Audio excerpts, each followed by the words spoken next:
Evet, başlayabiliriz.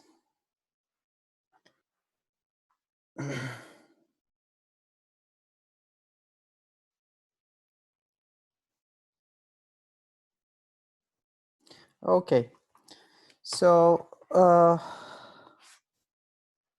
we were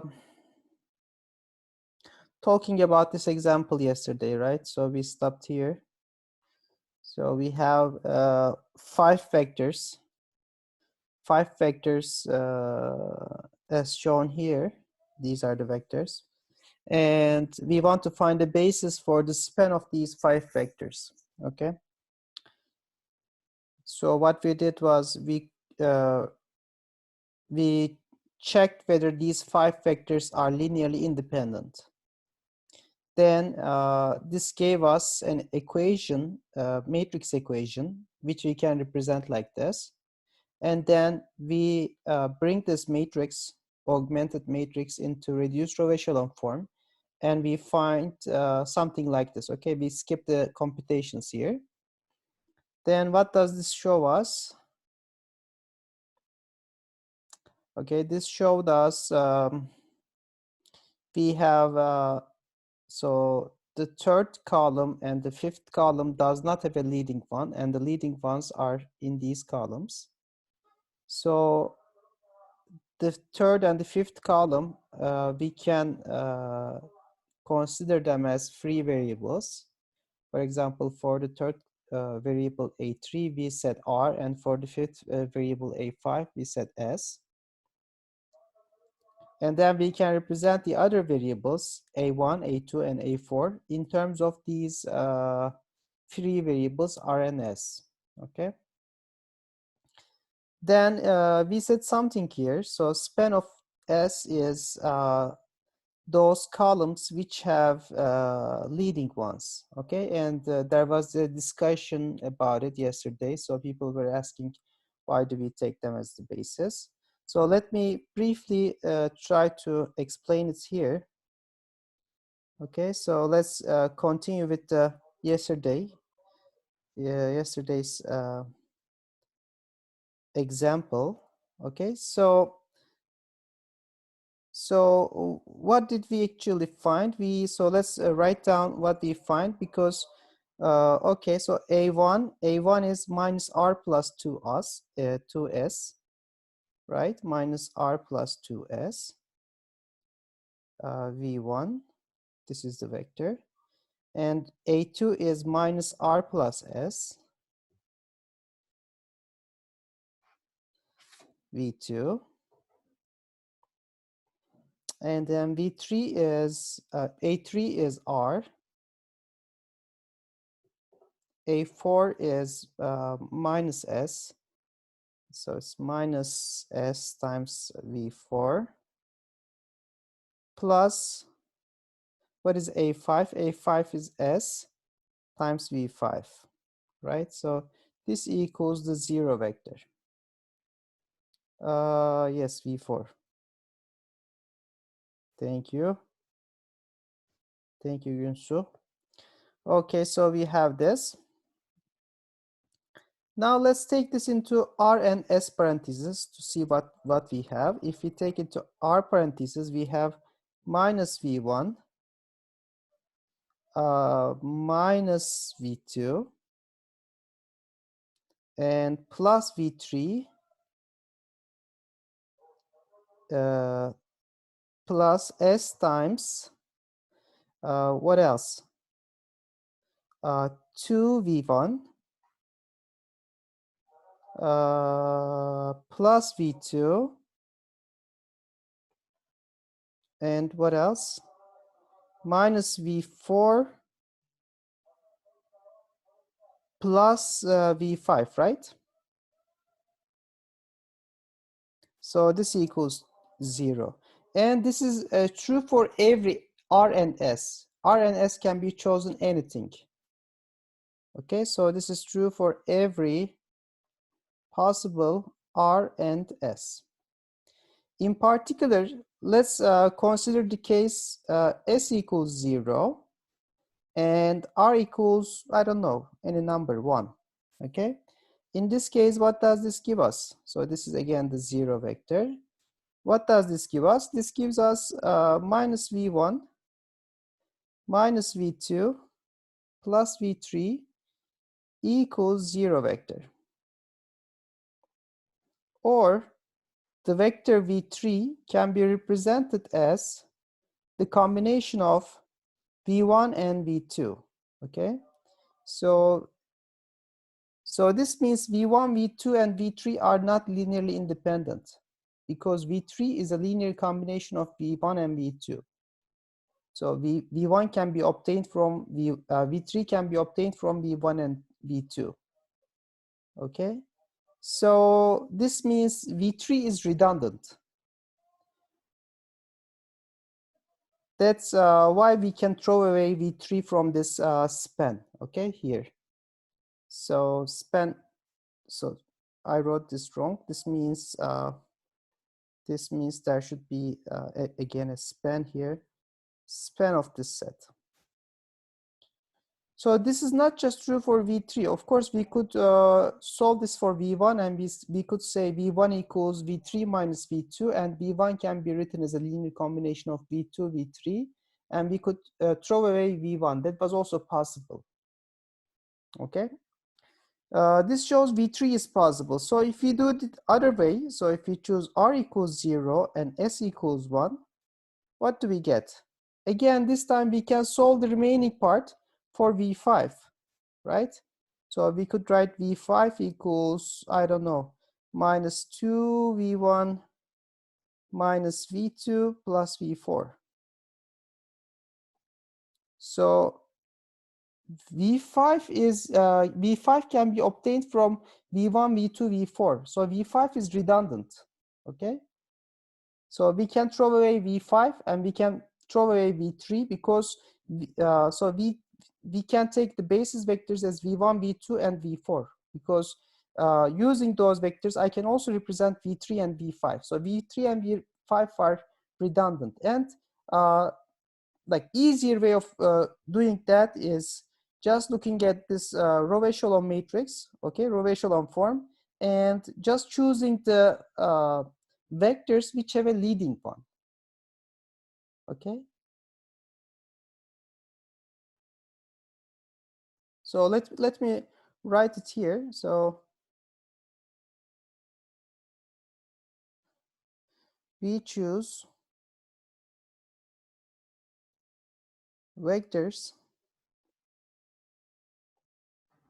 which have a leading one.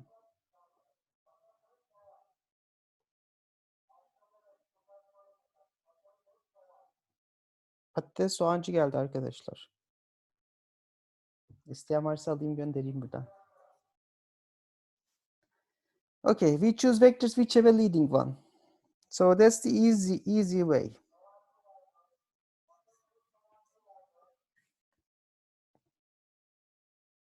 So let me write this, what we find here, as a theorem.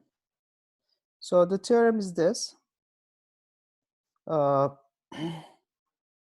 So if Mars patatesi şeyde vardı ya, filmde vardı, neydi o? Marslı filmde vardı. Mars'ta patates yetiştiriyordu adam. If, evet, Martian'da. İzlediniz mi arkadaşlar? Kimdi o adamın ismi ya? Matt Damon. Adam tüm Mars'ın güçlükleriyle uğraşıyor. Ve Mars'ı yeniyor yani. Yeneceğim seni Mars diyor. Okay. So the thing is, if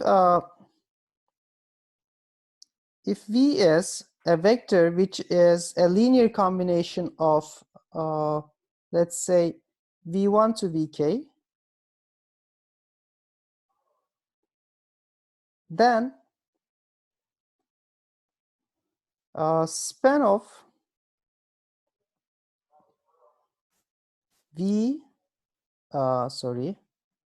V1 Vk equals span of v1 to vk.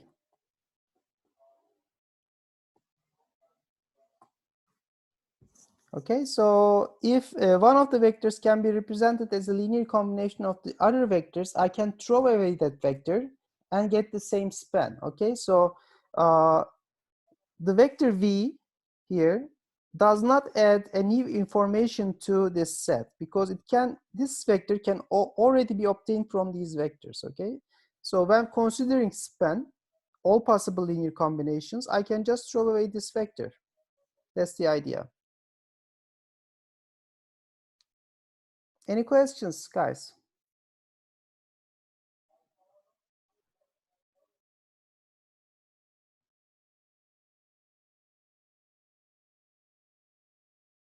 No?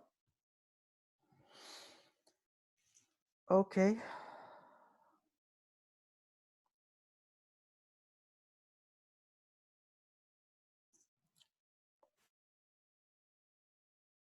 Okay. So let's solve one more example about this. So let's look at this thing,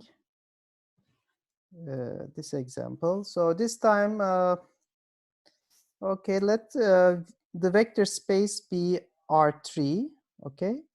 So here we are making a distinction between R3 when 3 is below and when 3 is above, when 3 is here. So when 3 the number is below, we mean like the row vectors, okay? So it doesn't change anything, any of the computations, but these are just row vectors instead of column vectors, okay? We should consider them as essentially same thing, okay? And we take a set S containing 3 vectors, v1, v2, and v3. And what are these vectors? These vectors are 0, 1, 1. v2 is 1, 0, 1. And v3 is 1, 1, and 2. Okay, so these are the 3 vectors. Now this time we want to find a basis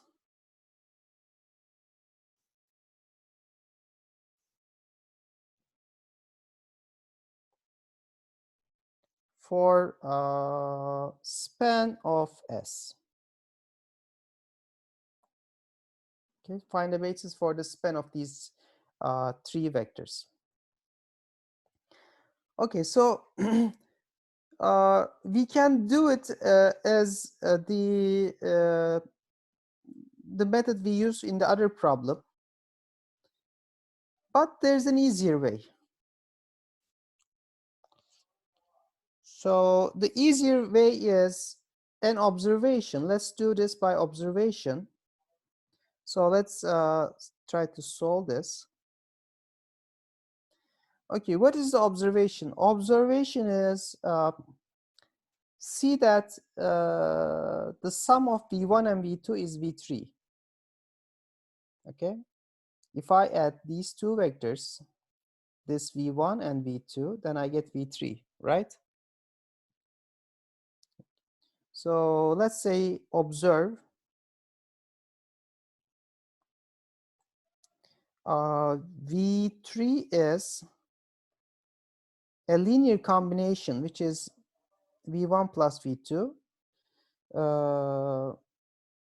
So according to what we said above, span of these 3 vectors,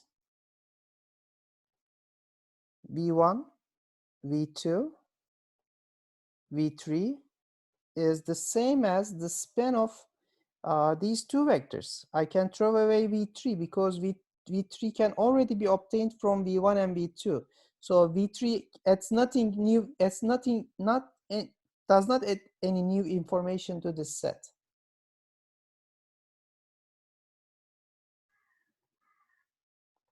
Okay, so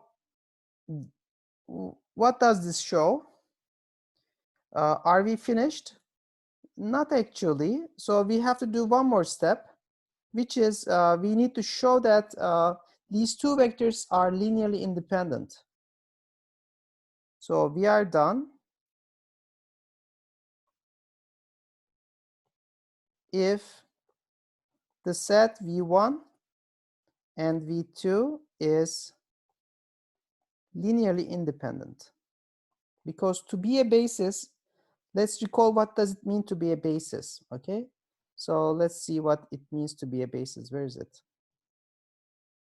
Okay, so here, so to be a basis, you need two things. First one is you need the vectors to be linearly independent, and the second thing is you need the span to be that vector space, given vector space. So now we have to check that these vectors are linearly independent to be a basis.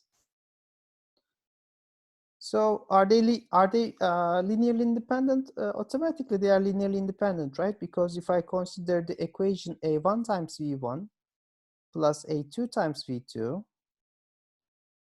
equals the zero vector, this is the same as a1 times what is, so a2 times, what is v2? v2 is 1, 0, 1. And I make this equal to 0.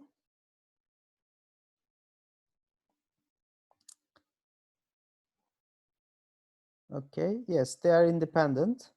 So if you just look at the first components, so we have three equations, right? So the first equation is a2. So let's write.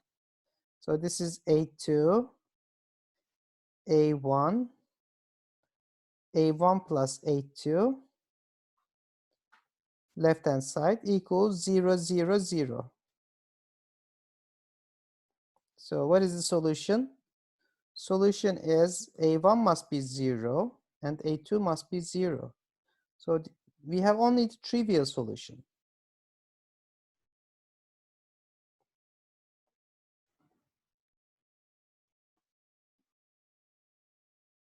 There is no other solutions, okay? So what does this say? This says these two vectors are linearly independent, and moreover, they span the same set, same space as v1, v2, v3. So the span of the basis for the span of these three vectors is these two vectors, v1 and v2. So let's write v1, v2. The vectors v1, v2 are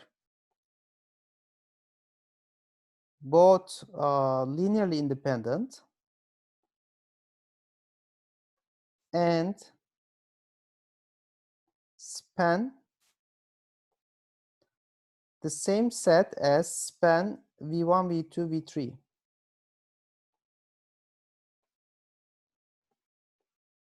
So it's a basis. So let's write this. v1, v2 is a basis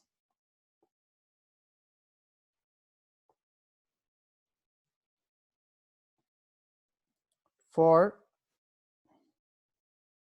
span of v1, v2, v3. Okay, guys. So what we are doing is essentially removing the unnecessary vectors, okay? The vectors which can be written as linear combinations of the others. Any questions?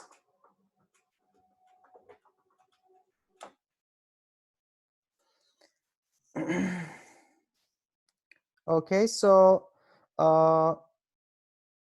what is the dimension of this space? What is the dimension of this space spanned by three vectors?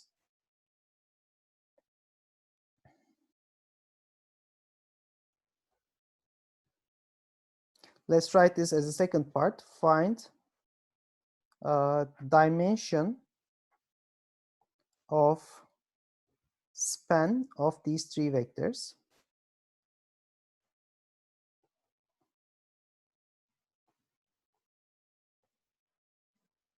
What do you think the dimension is? Dimension is 2. You're right. So dimension of these 3 vectors is 2 because it's we find a basis which has only 2 vectors.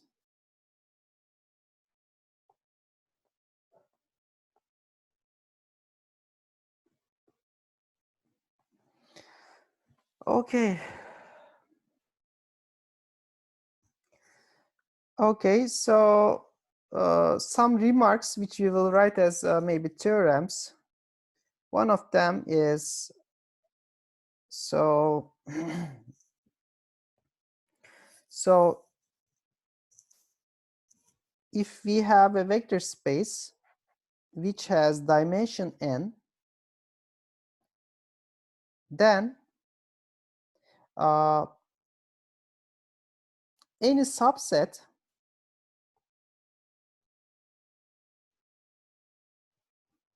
S of this vector space with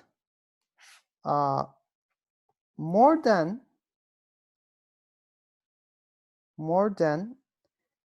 n elements, okay, n vectors, let's say n vectors. What can we say about this? What can we say about any subset S of V with more than n vectors? So suppose dimension is 3 and we have a subset which has 4 vectors in it. What can we say about these 4 vectors?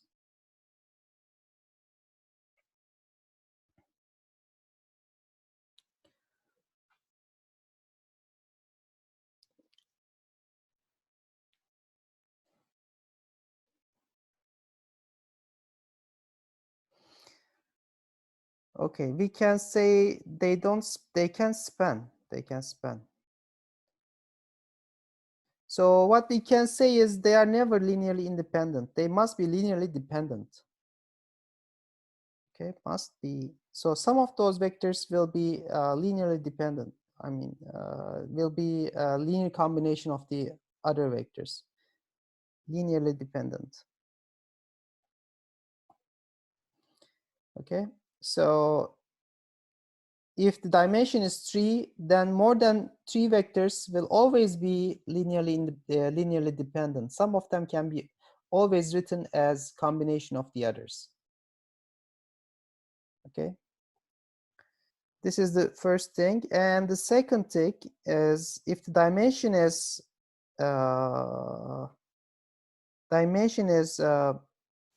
n, then if we have fewer than n vectors, so the same thing, except this time it says with fewer than n vectors. So what can we say about, so this was, yeah, so about this, they cannot span, okay? Cannot span the vector space.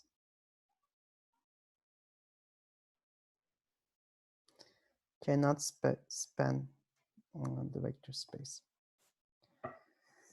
They don't span.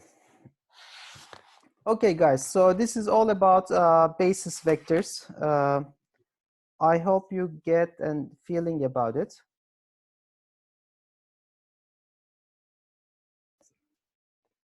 So the best way to get a good feeling is to solve those exercises in the book, okay?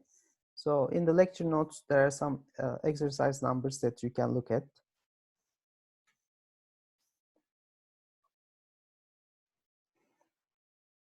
Any questions?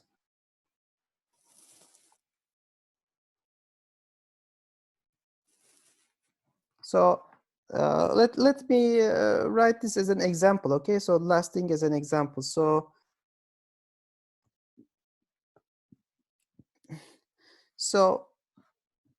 oh, we didn't do that, right? Okay, let's look at so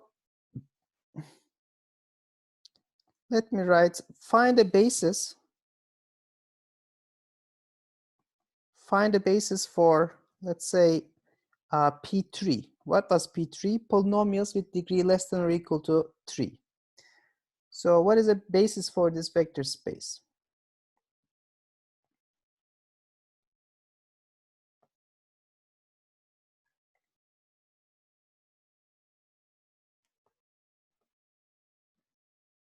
What is a basis? So any polynomial in P3 can be written as a3 t cube plus a2 t square plus a1 t plus a0, right? So any polynomial can be written like this. What does this show? Let me write 1 here, a0 times 1. This shows what?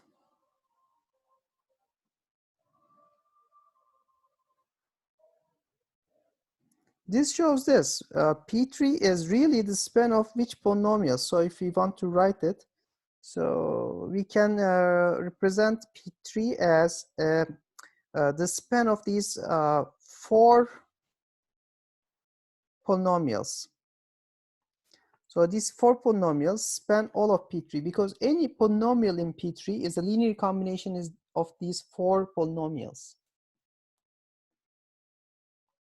Okay. For example, t cubed minus 1 is like a linear combination of these polynomials, and 2t cubed plus 12t squared, whatever, is a linear combination of these vectors. So these vectors span P3, and moreover, they are linearly independent.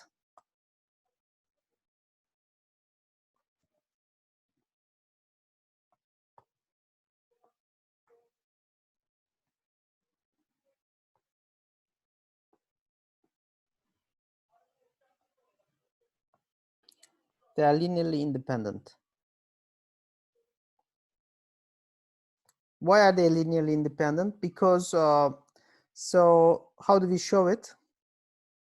We show it like this, right? Same thing. So a0, if a0 plus a1t plus a2t squared plus a3 t cube is the 0 vector, which is the 0 polynomial, then since this is a polynomial equation, this means all these coefficients must be 0.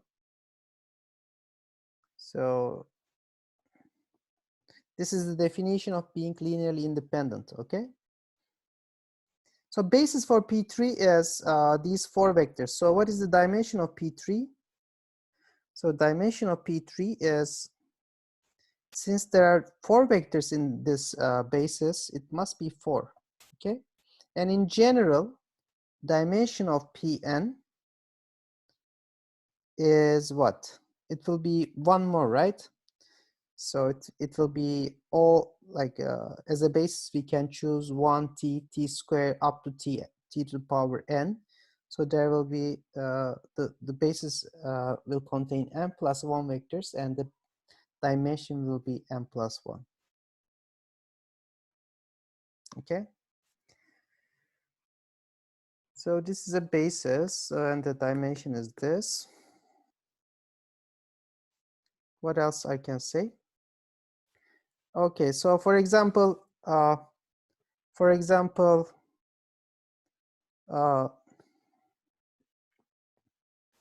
so let's ask this: is this set t squared minus 1, t plus 1, t minus 1, and t squared plus t?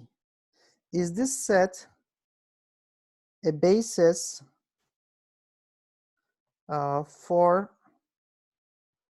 P2?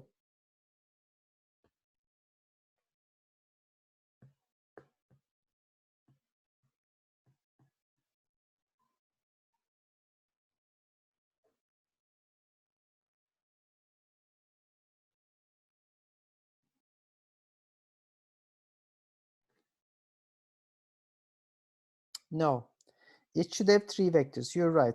It can, so basis for P2 must have 3 vectors. You're very right. We said that dimension is n+1, so dimension of this guy is 3. So any basis must contain exactly 3 vectors. So if it has more than 3 vectors, it is that set is surely linearly dependent. Okay. So the answer is no.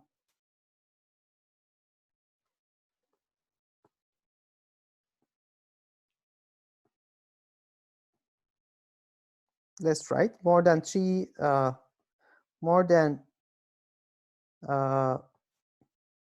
vectors in P2 must be linearly dependent.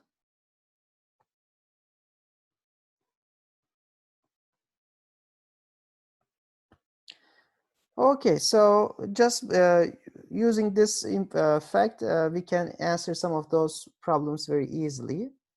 Now, let's continue with our discussion with next section, 4.7. This section is on homogeneous systems. Homogeneous systems. Okay, so let's remember what do we mean by homogeneous system. So we have a matrix, m by m matrix.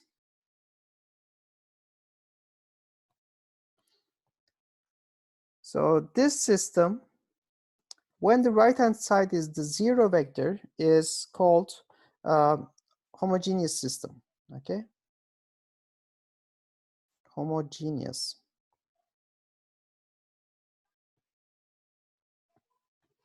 This system is called homogeneous system. So first thing, the solution set. Maybe I should write this as a theorem.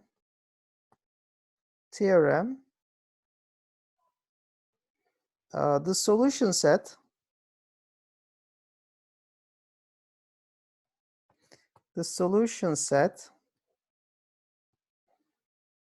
of the homogeneous system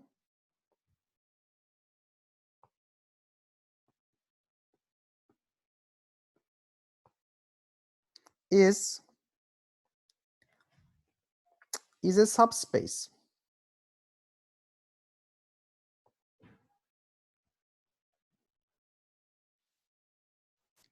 of Rn. Okay.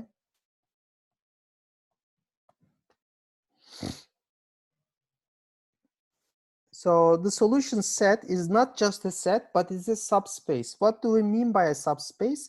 So we mean that if we take any two solutions of this system, and if we add them, the result is still a solution. Okay.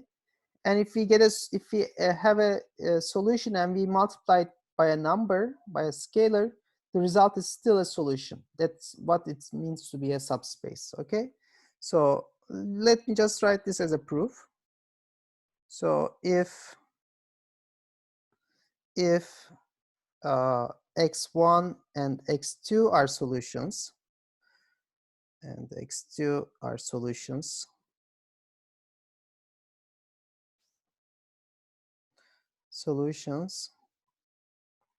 what does this mean? So this means ax1 equals 0 and ax2 equals 0. Then surely ax1 plus ax2 are 0, right? So if we look at this, so matrix product has this property. You can separate, you have this distributive property.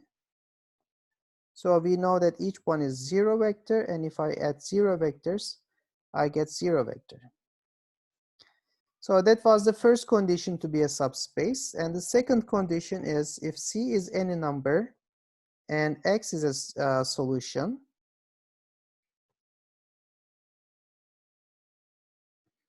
then A times Cx gives us what? I can take C out and I get C times Ax. And I know A times X is 0 vector, so C times 0 vector which is the 0 vector. Okay, so the solution set of a homogeneous system is a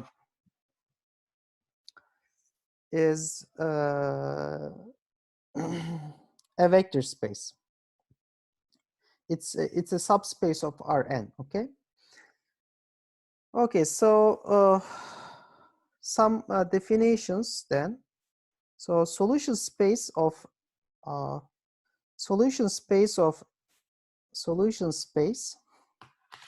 has a special name because it occurs so much in practice. Solution space of Ax equals 0 is also known as null space. Let me write this in another color. So maybe like this, and then null space. Okay, so let's make this. So this is called null space, and dimension of null space is called null space. I'm sorry, null space. Null and let me cut this part. Null space of A. Okay, null space of A, and dimension of null space is called nullity.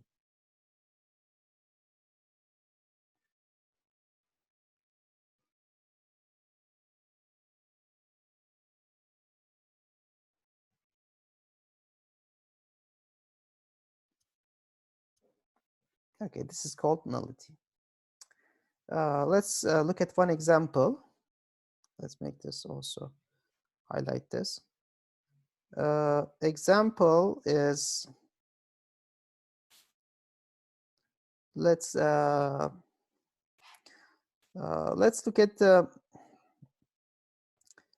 let's suppose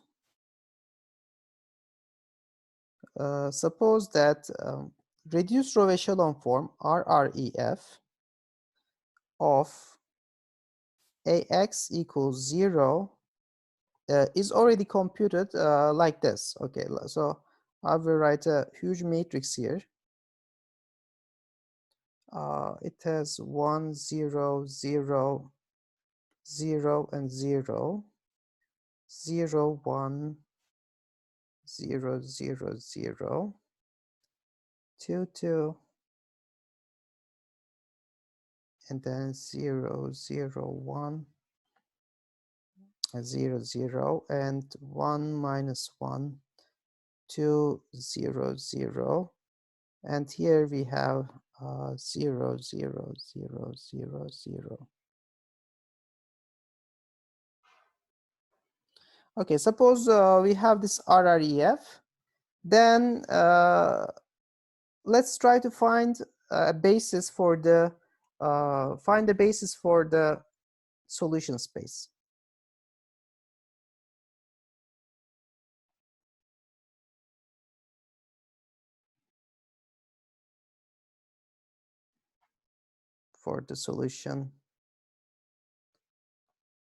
Find the basis for the solution space.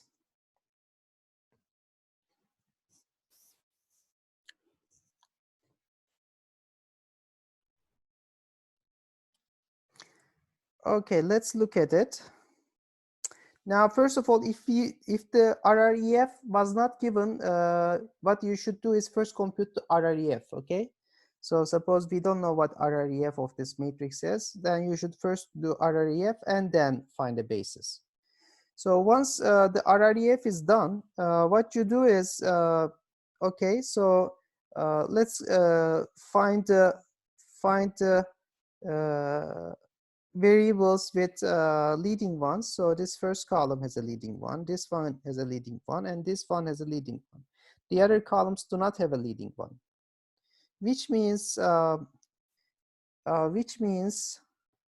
if I write the solution X as X1, X2, okay, X3, X4, and X5, then what does this mean? So this means x3 can be chosen as free, and x5 can be chosen as free. Once these are fixed, the other ones are really depending on the others. For example, what can we say about x4? We know that x4, so from the third row, we know that x4 plus 2x5 is 0. And this should give us x4 equals minus 2x5, which is minus 2s. And same with the other ones. So x1 is really, from the first row, I can write x1 equals minus what? Minus 2x3 minus x5, right? So x3 was r, so this is minus 2r minus s. And finally, what about x? What am I doing? Oh, this is the first row. For the second row, I have x2 equals minus 2x3 plus x5, which would give us minus 2r plus s. Okay, so once we have this, let's write down the solution again. So instead of x1, I write what? I write minus 2r minus, so let me go to a smaller one, this size, minus 2r minus s.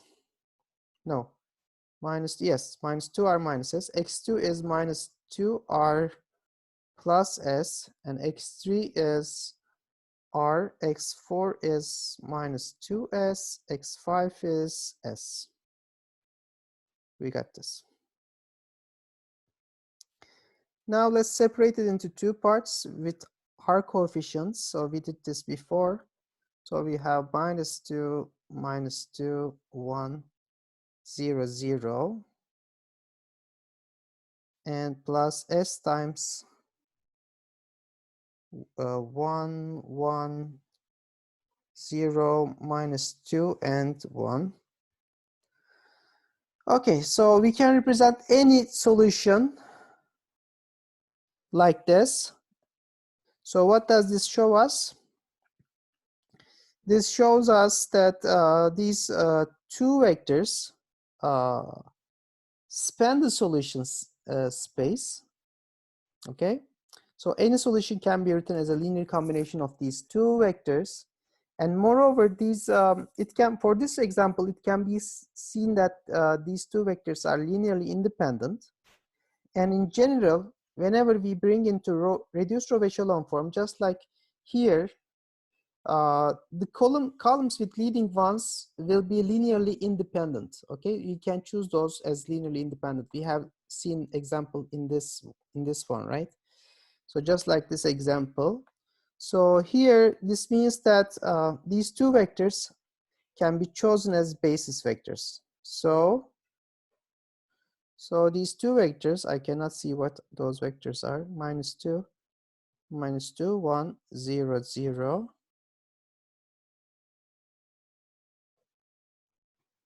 And 1, 1, 0, minus 2, 1.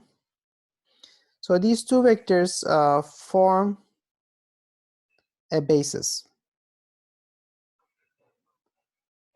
for the solution space.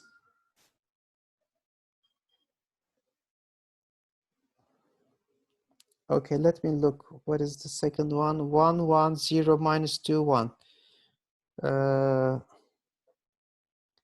Where's my mistake? So x1 is minus 2r minus s, minus 2r plus s, x3 is r, x4 is minus 2s, x5 is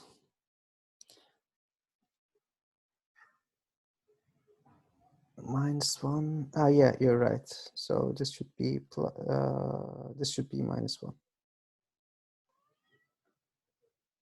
Oops. So this should be minus 1. Thank you. Okay. Okay, so the null space, so basis for the solution space is basically we're finding a basis for the null space of the matrix A. Okay, and nullity of this matrix is 2.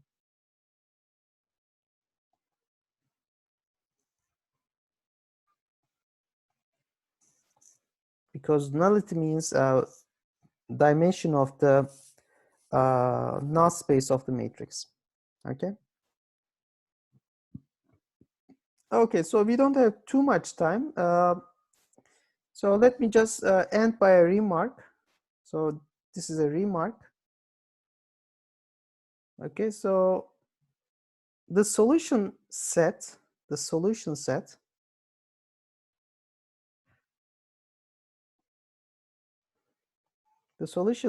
of AX equals B, when the vector B is not the 0 vector, is not a vector space. Okay, so this means that if you have two solutions to this equation, x1 and x2, and if you add them, the result is not a solution. Okay, this is very easy to see, because if ax1 is b, vector b, and ax2 is b, if you add x1 and x2 and apply a times x1 plus x2, you get 2b. And if b is not the 0 vector, it's not a solution. Okay, so this is not a vector space. Let's write, because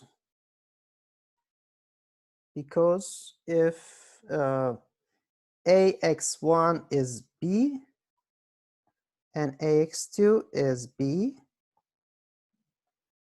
then a times x1 plus x2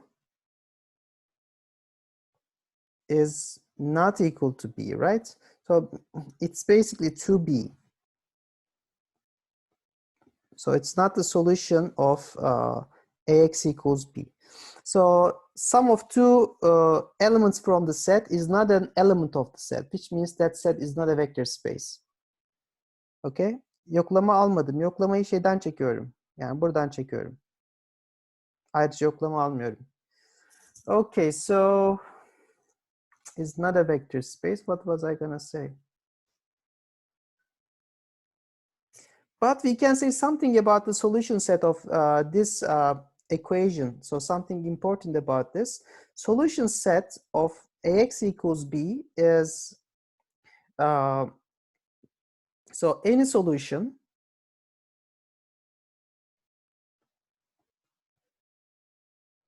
of ax equals b can be written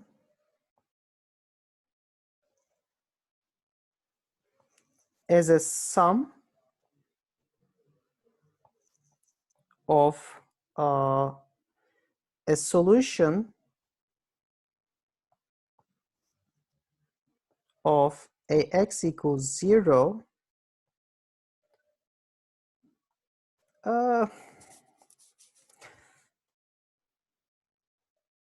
and one particular solution of